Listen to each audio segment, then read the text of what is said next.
Selamat siang sahabat podcast semuanya. Kembali lagi di podcast RSUD Kota Bogor dengan saya Hania Danti Khairunisa sebagai moderator. Hari ini akan membahas podcast yang ke-83 tentang hipertensi. Hari ini kita sudah kedatangan dengan salah satu dokter, dengan dokter jantung di RSUD Kota Bogor, Dokter Indra. Selamat siang dokter. Selamat siang Dokter Hania. Mungkin bisa perkenalan dulu dokter sebelumnya. Oh ya, saya Indra, dokter jantung di RSUD. Kenalannya mungkin itu aja, udah banyak yang kenal soalnya. Oh iya, siap dokter, boleh. Nanti biar lebih banyak buat diskusi saja. Baik, kalau gitu kita langsung saja mungkin ya membahas topik tentang hipertensi pada siang kali ini. Mungkin kita bisa tanya dulu dok, apa sih sebenarnya hipertensi itu dok? Hipertensi kalau yang sering kita tahu di masyarakat kenalnya dengan tekanan darah. Oke. Nah, tekanan darah kalau hipertensi berarti tekanan darah tinggi. Sebenarnya sih gampangnya seperti itu ya. Iya dok. Cuman kalau bicara masalah definisi sekarang ini untuk tekanan darah tinggi lebih strict.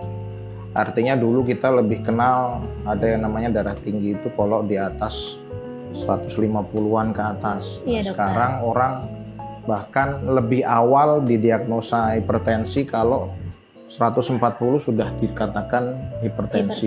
Ya, walaupun di usia mungkin yang masih relatif muda atau bahkan juga mungkin di usia tua juga udah termasuk hipertensi. Jadi sekarang untuk kategori hipertensi diperbaharui. Kenapa? Karena semakin kesini itu komplikasinya semakin banyak. Itu yang dulu dikatakanlah 150 ya, dibandingkan dengan sekarang komplikasinya itu semakin nyata. Misalnya darah tinggi, stroke. Oke. Kemudian darah tinggi membuat penyakit jantung. Iya dokter. Nah, seperti itu. Jadi untuk secara definisi, kalau secara ringkasnya tekanan hipertensi adalah tekanan darah tinggi. Yang tinggi. Oke, kategori tingginya berarti sekarang 140 sudah dikatakan tinggi ya dok, darah tinggi. Oke. Lalu mungkin kan tadi dokter bilang darah tinggi bisa menyebabkan stroke dan juga kelainan jantung ya dok. Mungkin bagaimana sih dok dari darah tinggi kok bisa sampai ada mempengaruhi jantung kita gitu dok? Ya, intinya sebenarnya kan komponen yang membuat darah tinggi itu dua. Iya dok.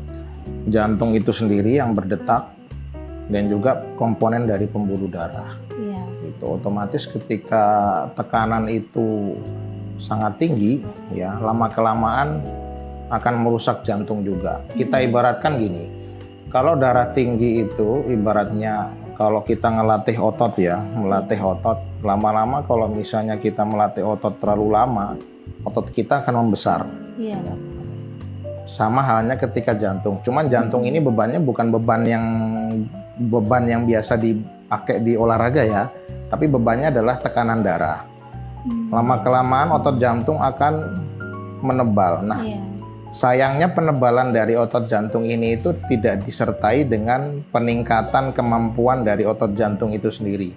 Bisa jadi kemampuannya tetap, tapi justru yang meningkat adalah kekakuannya. Jadi kaku, tambah kaku malahan. Iya dok. Nah, karena kekakuan inilah akhirnya jantung itu, karena kita tahu fungsi jantung itu selain memompa dia juga menarik darah. Ya, jadi menarik darah dari seluruh tubuh gitu ke jantung lagi agar bisa dipompa lagi.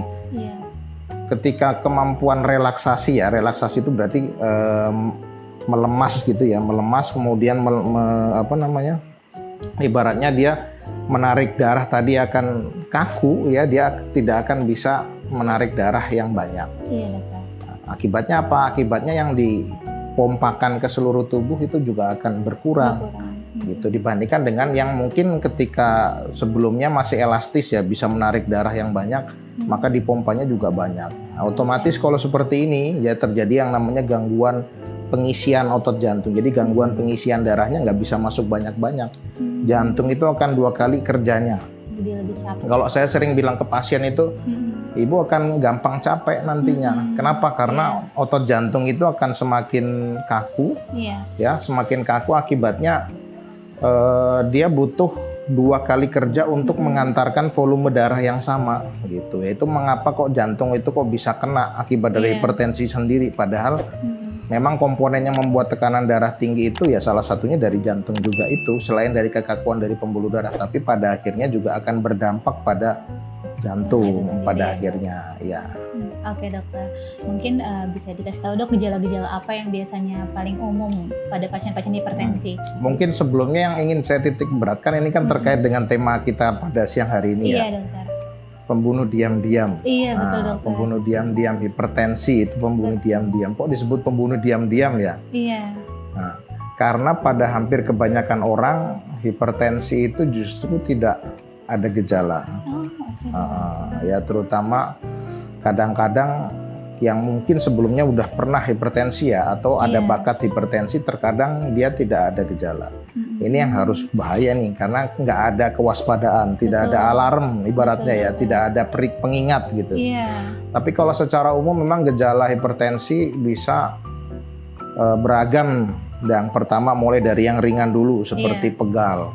Ya biasa orang mengeluhkan pegal di bagian leher atau di kepala belakang, atau mungkin bisa juga badan pegal di sini sampai ke tangan pegal ya, kadang-kadang pegal.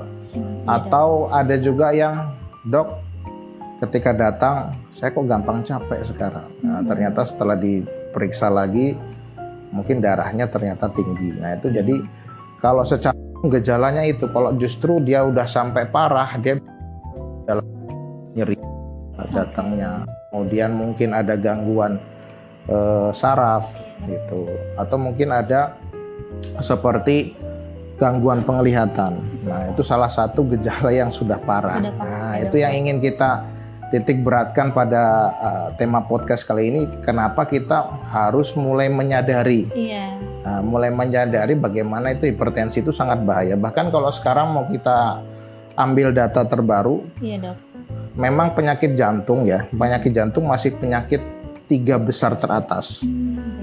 Penyebab utama penyakit jantung nomor 1 itu adalah hipertensi.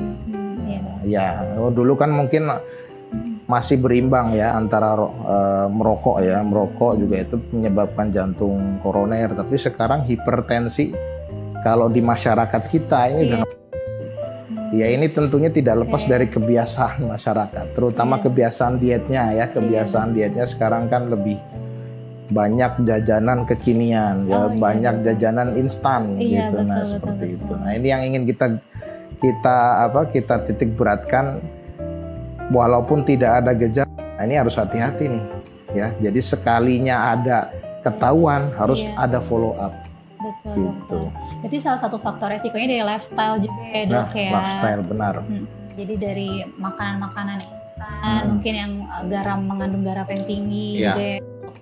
Kayak sosis, mungkin anak kecil kan zaman sekarang sering makan yang kayak gitu. Itu apa ya? Jajanan banyak sekarang ya, yang banyak garamnya. Iya dokter. Selain lifestyle mungkin ada lagi dok faktor resiko terkait darah tinggi itu sendiri dok. Lifestyle, kalau faktor risiko sebenarnya ya termasuk sedentary life juga ya. Jadi kurang aktivitas ya, karena lama-kelamaan kalau kurang aktivitas itu akan mengakibatkan kekakuan pembuluh darah. Nah, jujur aja itu salah satunya. Salah lainnya ternyata beberapa tahun belakangan ini ya diteliti ternyata memang ternyata merokok ya. Itu juga berhubungan dengan peningkatan tekanan darah. Oke, dia tidak menyebabkan secara mungkin tidak selalu terkena penyakit jantung koroner. Tapi dari merokok itu ternyata dia bisa meningkatkan tekanan darah. Jadi selain dari lifestyle-nya, memang makannya yang ternyata dietnya di garam, ya dia juga ternyata dari lifestyle yang lain seperti merokok itu juga, terutama di sini kandungan nikotinnya itu di situ akan mengganggu relaksasi dari pembuluh darah. Nah, relaksasi pembuluh darah ini dia akan mengakibatkan peningkatan tekanan darah gitu. Jadi makan, terus sedentary life, kemudian perokok, gitu. Bahkan gula juga sebenarnya juga pada akhirnya nanti lari-larinya juga akan ke darah tinggi. Kalau gitu. Memang ada riwayat diabetes sebelumnya dok, gitu ya. Oke, mungkin selain itu ada pencegahan nggak dok dari saran dari dokter terkait pencegahan supaya kita kena darah tinggi dok? Bagaimana? Sebenarnya kita lebih ke untuk yang sekarang ini lebih ke deteksi. Oh berarti awal dulu ya dok ya? Lebih deteksi. Screening awal benar ya. Karena untuk pencegahan saya kira semua kita sudah sering melihat ya di medsos, ya sudah sering melihat ya mengurangi ibaratnya kayak tadi ya kadar garam dikurangi, dok, jadi olahraganya dikurangi kadar garamnya gitu kan ya. Kalau diet garam yang disarankan sehari ya dalam sehari sebenarnya kurang dari 5 gram. Sehari 5 gram itu sekitar 1 sendok teh. Bahkan kalau memang dia sudah menderita darah tinggi, itu kurang dari setengah sendok teh. Gitu. Itu dari konsumsinya ya. Itu dari konsumsinya. Jadi dari diet garamnya juga udah mulai harus diperketat. Kemudian bagaimana kita agar tetap aktif. Ya. Jangan apa-apa dengan menggunakan kendaraan. Mungkin yang bisa kita menggunakan jalan kaki, mungkin aktivitas fisik akan lebih bagus. Usahakan katakanlah 30 menit sehari jalan, itu sudah bagus. Gitu. Kemudian istirahat yang cukup, jangan lupa. Nah, kadang-kala kita lupa. Iya betul. Pentingnya istirahat, ya. Kadang-kala kita lebih mengutamakan bagaimana kita bisa menikmati malam ya, tapi kita tidak memikirkan bagaimana kita agar bisa fit di hari berikutnya. Betul. Itu sangat penting ternyata. Ya, kadang-kala kita terlalu malam ya. Tidur hingga lebih dari jam 1, jam 2 gitu. Kemudian tidur bangunnya malah justru kesiangan. Justru ternyata dari penelitian memang itu lebih tidak sehat dibandingkan dengan tidur lebih awal, bangun lebih awal. Gitu. Dengan catatan cukup tapi ya sekitar 6 jam. 6 jam. Nah, itu harus dicukupi ya. Kemudian setelah itu jauhi seperti kebiasaan yang tidak sehat, rokok.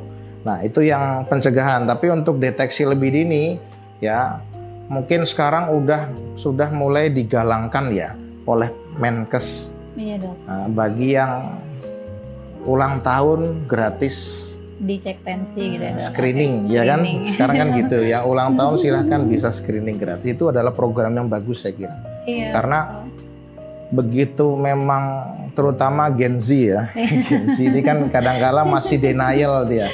Punya darah tinggi gitu masih denial. Ketika memang seorang itu didapatkan adanya darah tinggi ketika screening gitu, dia bisa sebenarnya tidak secara langsung ketika orang periksa darah tinggi itu adalah darah tinggi lalu, tapi memang butuh dilakukan follow up. Follow up-nya bisa 2 sebenarnya. Bisa dia lakukan pengukuran tekanan darah tinggi sendiri di rumah. Pengukuran tekanan darah ya di rumah, atau dia bisa datang lagi follow up dalam jangka waktu kurang dari sebulan. Dia harus dilakukan pengecekan ulang. Katakanlah pertama dia di atas 140 atau 140 lah katakanlah. Itu kalau secara kriteria udah termasuk hipertensi. Ketika seseorang sudah dikatakan 140 tekanan darahnya, usahakan jangan denial.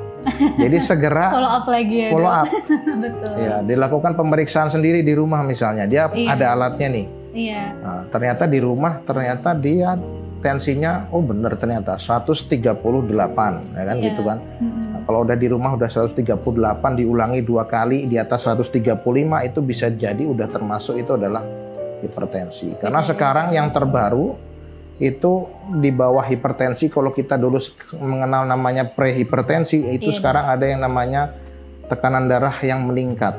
Nah, itu kenapa kok benar-benar kita harus concern di bagian itu, karena nggak harus orang itu tekanan darahnya tinggi untuk terkena kejadian seperti stroke, jantung. Kadang-kala orang belum masuk hipertensi, katakanlah tensinya masih 135, tapi dia ada faktor gejala lain, misalnya ada diabetes. Dok. Ya, atau mungkin ada penyakit yang lainnya. Itu harus sudah mendapatkan obat. Udah kalau misalnya dia ada 3 aja faktor risiko ya, misalnya stroke, udah ada riwayat, apalagi ada riwayat ya dia prehipertensi, maka harus ada sudah diobatin. Nah, selain itu, kalau memang dia belum masuk hipertensi, tidak ada riwayat sebelumnya, maka bisa dilakukan lifestyle modification. Jadi modifikasi gaya hidup.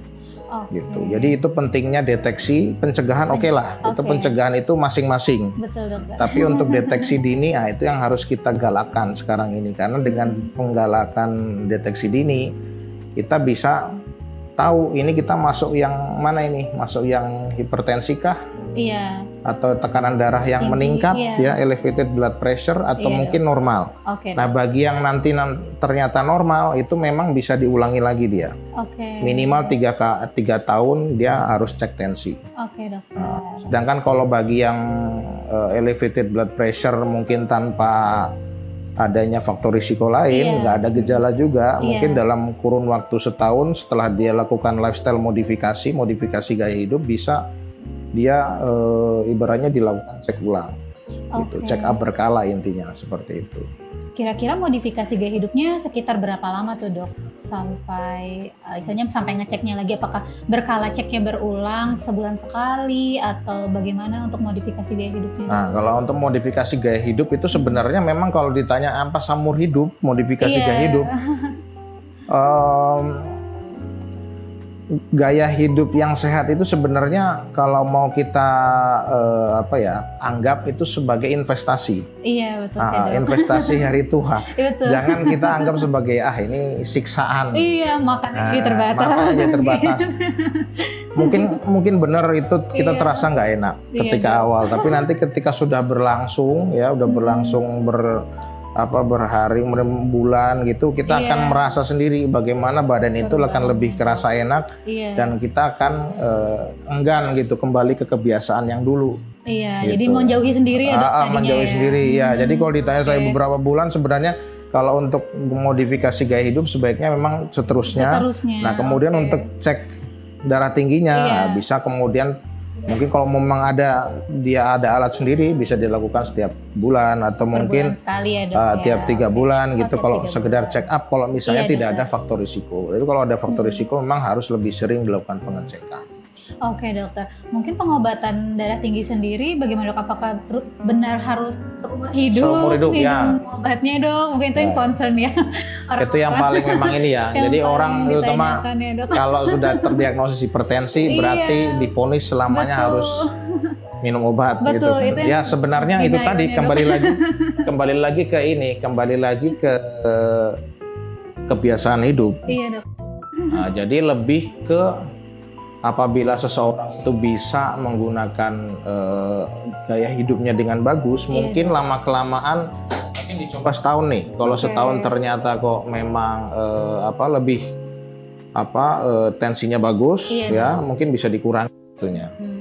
Bisa dikurangi untuk untuk obat-obatnya. Nah, nanti kalau berikutnya ternyata kok bisa bagus lagi gitu, mungkin akan kemungkinan dikurangi jumlah obatnya.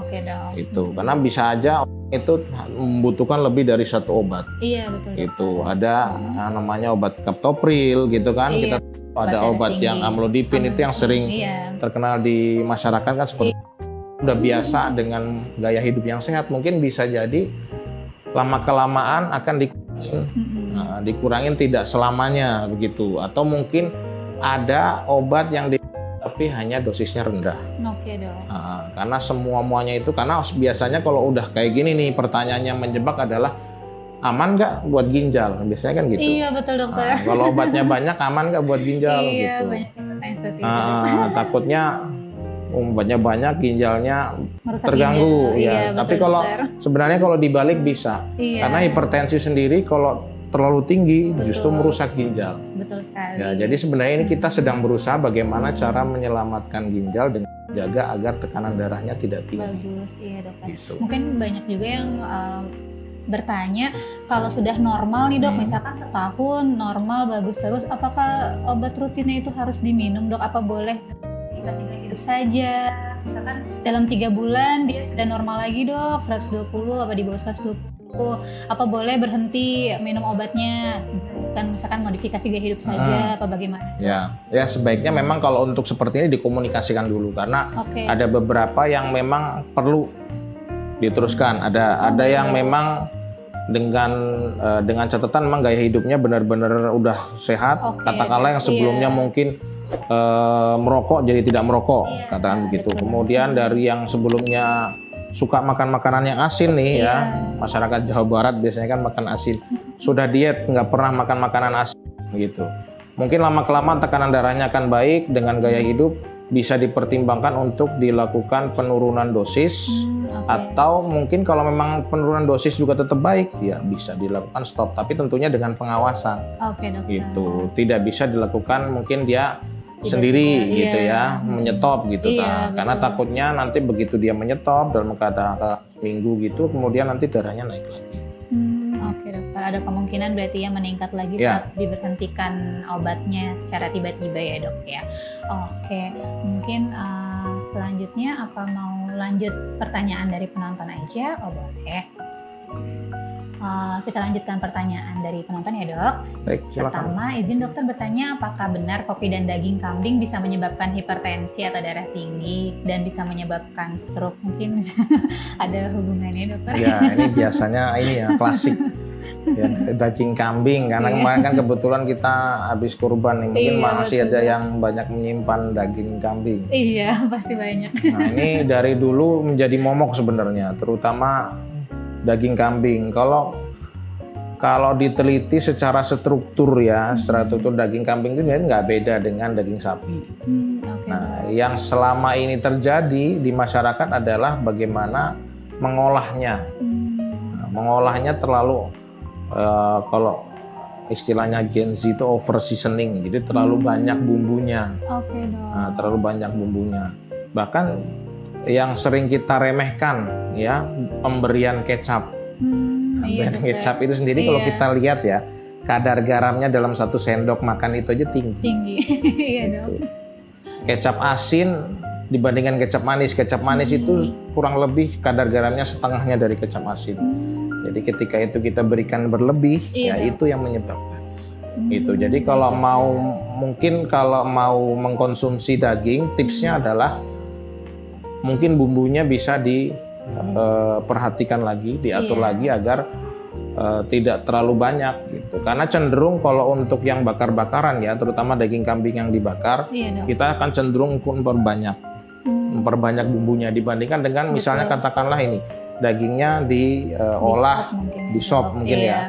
Itu akan cenderung kita bisa mengurangi, tapi kalau untuk yang dibakar, digoreng ya, itu akan lebih banyak bumbunya. Nah, itu yang mungkin harus bisa diatur. Mungkin kalau untuk pertama-tama susah, mungkin diolahnya aja harus diperhatikan, jangan terlalu. Terus kemudian untuk kopi. Sebenarnya kopi itu ini juga menjadi kambing hitam juga kopi ini. Ya, kopi ini kebanyakan orang takut minum kopi. Kopi itu sering diimbangi dengan rokok. Kopi merokok itu bahaya nggak sih dok? Gitu. Kalau rokok jelas bahaya. Tapi kalau kopi sebenarnya selama dia posisi seseorang itu sehat secara fisik ya, artinya dia tidak sedang kelelahan. Ya, karena kebanyakan orang ngopi sekarang untuk doping, sehingga dia tidak istirahatnya kurang. Nah, justru dari situ yang mengakibatkan darah tinggi, bukan kopinya. Dok. Gitu. Nah, kopi justru sekarang dari penelitian sekitar 1-2 cangkir itu bisa membuat istilahnya jantung juga lebih sehat. Asalkan dibarengi dengan tadi istirahat yang cukup, aktivitas juga bagus, itu akan istilahnya lebih sehat gitu. Kembali lagi ke gaya hidup lagi ya kembali dok, ke gaya hidup lagi sebenarnya. Bukan kopi dan daging kambingnya ya dok ya. Kita lanjutkan pertanyaan kedua. Apakah ada obat yang dapat menurunkan darah tinggi? Apa saja yang dapat menurunkan hipertensi jika kita sedang terjadi? Mungkin tadi sudah dijawab ya dok ya, obat-obatannya ada obat anti hipertensi. Iya, ada obat hipertensi kalau di vaskes pertama ya, itu kita sering mengenal adanya captopril gitu ya. Cuman captopril ini ada sedikit keribetan. Kenapa? Karena minumnya harus 3 kali. Minumnya harus 3 kali, 2-3 kali sehari. Nah, mungkin sekarang udah lebih dikenal ada yang namanya obat-obatan yang sehari sekali. Nah, itu mungkin lebih kepatuhan untuk minum obatnya lebih tinggi, jarang lupa gitu. Kalau 3 kali kan sering lupa. Nah, ini di sini juga penting nih. Minum obat udah dok saya, cuman kadang-kadang sering lupa. Betul dokter. Kalau lupa itu yang bisa meningkat, kalau lupanya keseringan terutama. Iya ya dok. Lupanya keseringan, Iya betul. ya kadangkala dia memang ini tidak sama kayak tidak minum obat jadinya. Kalau lupanya keseringan, karena ibaratnya itu seseorang misalnya memang dia darah tinggi, ketika minum obat, kadar obat di dalam darah itu butuh level kadar tertentu, sehingga dia mengakibatkan kadar tensinya tekanan darahnya akan lebih stabil. Nah, ketika dia lupa minum obat, kadar di dalam darahnya turun, ya dia otomatis akan naik. Gitu. Jadi kalau sudah minum obat, darahnya bagus, tetap perlu minum obat untuk menjaga agar kadar di dalam darahnya tetap bagus, agar tidak naik secara mendadak. Oh baik dokter. Iya. Oke. Selanjutnya, apakah bahaya hipertensi bagi ibu dan janin selama kehamilan? Mungkin ini pertanyaannya bagi ibu hamil ya dok. Oh ibu hamil ya. Mungkin bagaimana dokter pengelolaan hipertensi pada ibu hamil dok? Nah kalau untuk ibu hamil memang yang diperhatikan di sini adalah karena tidak semua obat bisa diberikan. Oh baik dok. Ya karena hanya obat-obatan tertentu yang aman. Oke. Nah yang paling penting memang kita harus cek rutin untuk tekanan darah. Iya. Gitu, tekanan darah mulai dari tetap kembali ke lifestyle dulu, karena obat-obatannya nggak semua bisa kita berikan untuk ibu hamil ya. Baik. Jadi kita harus benar-benar lifestyle-nya kuat ini untuk ibu hamil ini. Bukan berarti itu tidak boleh makan protein dan lain-lain, enggak, tapi untuk bumbu dan lain-lain itu kita batasi. Yang asin-asin tadi ya, karena dok, tidak semua obat bisa diberikan, hanya terbatas pada obat-obatan tertentu seperti nifedipin, kemudian metildopa gitu, yang mungkin sering sudah diresepkan oleh sejawat obsgin. Iya dok. Gitu, itu yang boleh hanya tertentu aja, nggak seperti mungkin dokter, orang yang tidak hamil. Iya dok. Gitu, sehingga itu harus berhati-hati.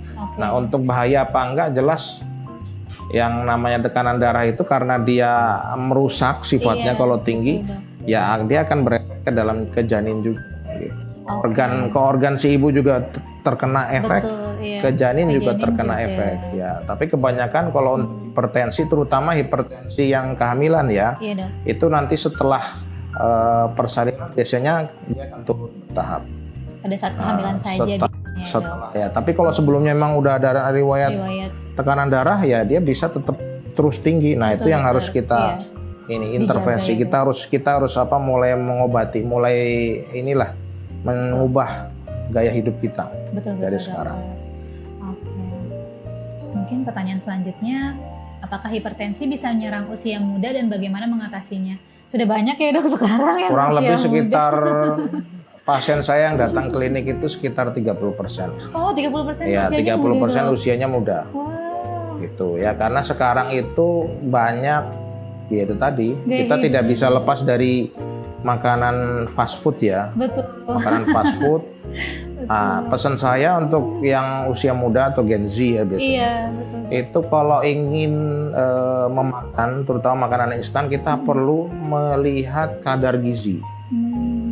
Kita mulai harus peduli terhadap kadar gizi, karena biasanya ada ya di sebaliknya bungkus makanan itu kadar gizinya berapa. Betul dok. Nah itu di situ ada tertulis kadar garam atau natrium. Betul. Nah itu harus dilihat itu, karena tidak semua instan yang dikatakan oh ini sehat ya sudah mendapatkan izin dari mungkin makanan gitu ya, dari departemen makanan itu. Semuanya kalau dikonsumsi berlebihan juga akan bisa mengakibatkan darah tinggi. Jadi makanya kita harus mulai melek terhadap kadar gizi dari makanan yang kita makan gitu. Kurangi makan makanan yang diproses berulang. Gitu. Karena banyak sekali sekarang makanan olahan. Nah, banyak olahan yang sudah menjamur di mana-mana, itu banyak banget. Dibandingkan dengan yang dulu mungkin kalau ayam hanya diolah ayam goreng. Sekarang sekarang sudah macam-macam. Betul, dicampur-campur ya. Pakai tepung, pakai bumbu. Betul dokter. Dan juga gaya hidupnya kan mungkin karena merasa masih muda ya dok. Nah, jadi itu, kayak begadang nggak apa-apa. Makan juga sembarangan gitu ya dok. Jadi mungkin lebih dilihat lagi lebih melek lagi, lebih aware lagi ya dok Lebih ya, aware walaupun lagi, masih ya, muda harus- ya. Harus lebih aware karena itu investasi untuk kehidupan kita ke Betul, depannya. betul. Kalau dari awal kita udah istilahnya ngobat ya. Jadi udah makan obat gitu ya. Ke depannya takutnya itu akan semakin banyak gitu obatnya. Apa kok semakin banyak ya? Karena katakanlah dari dietnya kurang bagus, nanti Iya, lama-kelamaan juga pengerasan pembuluh darah. Karena semakin tua ya, pembuluh darah itu akan semakin kaku. Oke. Nah, kalau kita sudah ada kekakuan dari awal, dari Iya. usia muda, maka akan semakin tambah kaku. Mm-mm. Takutnya tekanan darahnya justru akan semakin tinggi. Oh, baik dokter. Gitu. Oke, mungkin pertanyaan selanjutnya, dok, saya tidak merokok, rajin olahraga, tapi saya hobi makan junk food. Apakah akan tetap beresiko hipertensi? Kata saya masih muda. Jadi tidak ada yang masak. Oke, nggak ada yang masak di rumahnya dok. Cuma bisa makan instan. Bagaimana mungkin dokter? Ya, sebenarnya susah ya ini karena kembali lagi yang membuat darah tinggi itu adalah kadar natrium. Oke. Ya, kadar natrium. Katakanlah gini, sekarang kan banyak ya iklan. Oh, garam Himalaya aja Iya, aman. Nah, betul. sebenarnya garam Himalaya kalau kita bandingkan dengan garam biasa itu hampir sama, Oh, sama aja dok. hampir sama. Oh. Ya makanya Iya, dok. yang banyak yang bilang garam Himalaya tuh, nah, kita Iya, sebagai betul. ini terutama penonton yang mungkin ini ya, kita harus lebih melek nih. Iya dok. Informasi jangan ditelan bulat-bulat gitu Iya, ya. dokter. Kita harus pilah-pilah yang mana yang kira-kira aman gitu kan. Iya. Garam Himalaya kalau kita lihat komposisi garamnya itu hampir 98% seperti garam biasa. Oh, jatuhnya sama aja ya Sama dok ya. aja, itu juga di Tidak ada situ ya. perubahan ya sama Kalau aja. bisa katakanlah oke instan nih. Oke Iya. instan, tadi kan pertanyaannya instan. Iya dok. Kembali lagi dilihat dari kadar natriumnya. Itu yang Oke. paling penting. Kadar natrium kita harus mematok sehari berapa. Baik dok. Misalnya mie instan, ya paling gampang kan kalau sekarang mie instan Iya gitu ya. dok, betul. Kadar garamnya berapa sih? Mm-mm. Itu yang harus kita perhatikan tuh di situ sih. Sebaiknya dikurangi makanan-makanan yang bergaram tinggi. Oke. Mie instan itu salah satu memang dari bumbunya itu sendiri itu udah apa ya? Tinggi Kalau sekali. kita tuang ya kita timbang itu garamnya itu mungkin seperti udah lebih dari 5 gram itu. Iya, dong. Nah, itu yang berisiko kalau memang lama-kelamaan nantinya akan menyebabkan darah tinggi itu. Walaupun pasien mungkin seseorang itu tidak ada risiko sebelumnya, Iya. katakanlah dari orang tua tidak ada riwayat, Iya. apalagi orang tuanya memang ada riwayat darah tinggi, Iya, ya, akan dok, lebih mudah, beresiko. akan lebih mudah untuk terkena darah. Oke, berarti menurun juga ya dok ya. Ada Kalau faktor kita risiko. darah tinggi bisa juga kemungkinan darah tinggi. Oke, pertanyaan terakhir dok, kalau perokok pasif apakah beresiko terkena hipertensi dok? Nah, tapi memang kalau untuk perokok pasif ya berbeda dengan perokok aktif, karena perokok Iya, Dok. aktif sebenarnya yang mengakibatkan darah tinggi atau ini kan sebenarnya dari nikotinnya Iya dokter. ya, karena dia ada gangguan relaksasi. Iya dok. Nah, untuk perokok pasif karena memang secara tidak langsung dia ya, tidak Iya. langsung, maka untuk kadar nikotin yang mungkin terserap dia memang tidak seperti perokok aktif. Jadi lebih untuk perokok pasif itu lebih ke arah misalnya gangguan pernapasannya. Walaupun memang ada kemungkinan juga akan mengalami darah tinggi, tapi memang tidak setinggi dari perokok aktif. Tapi Karena beresiko. tetap ada kadar yang dibuang ke udara kan tetap ada Oh gitu. iya dok. Oke. Rokok yang dibakar sebagian diserap. Betul dokter. Yang sering lupa biasanya istirahat.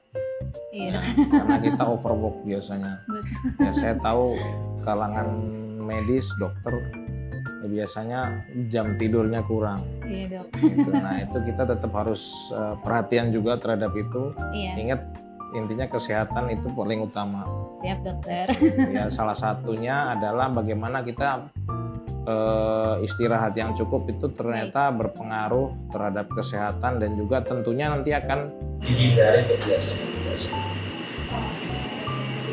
Mungkin sudah cukup ya pertanyaannya. Oke, untuk hari ini mungkin bisa disimpulkan dari hipertensi itu sendiri ya dok ya. Hipertensi kan tadi bilang tekanan darah yang tinggi. dan di 140 ya dok yang sudah dikatakan hipertensi dari awal, kita mungkin sudah bisa cek ya teman-teman dan juga yang menonton.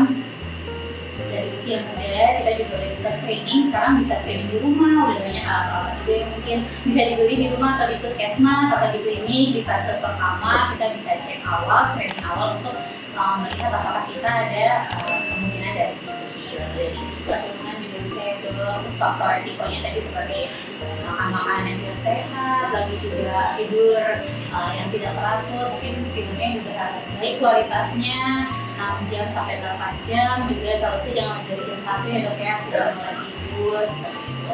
Terus juga tadi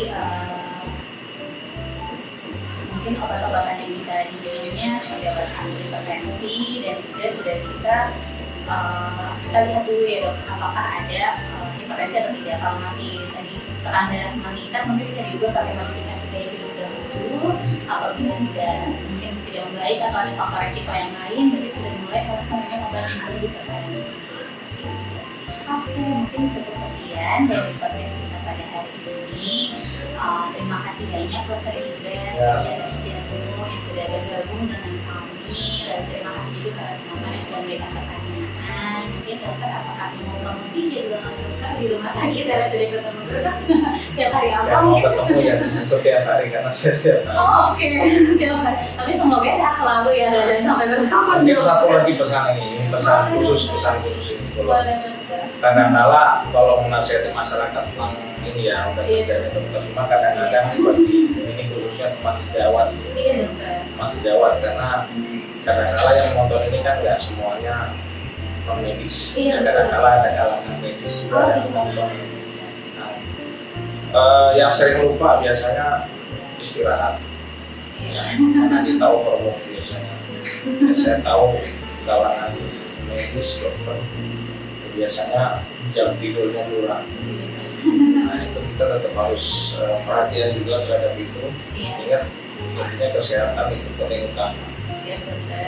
Dan salah satunya adalah bagaimana kita istirahat yang cukup itu ternyata berpengaruh terhadap kesehatan, dan juga tentunya nanti akan berikutnya ketika kita melayani pasien itu juga akan lebih baik. Iya Gitu, dok. ya. Optimal. Jadi mungkin pesan khusus juga karena ini berkaitan dengan hari hipertensi sedunia ya, tidak hanya milik pasien aja, tapi juga untuk tenaga medis dan non medis juga harus harus memang menjaga diri ya. sendiri, sudah mulai Ya, sadar mulai diri ya menjaga dok ya, cara diri aware sendiri. terhadap diri Ya. sendiri. Oke, mungkin dicukupkan untuk podcast kita hari ini. Jangan lupa mungkin subscribe, like, dan juga komen di channel kita. Terima kasih, kami tutup podcast kita hari ini. Assalamualaikum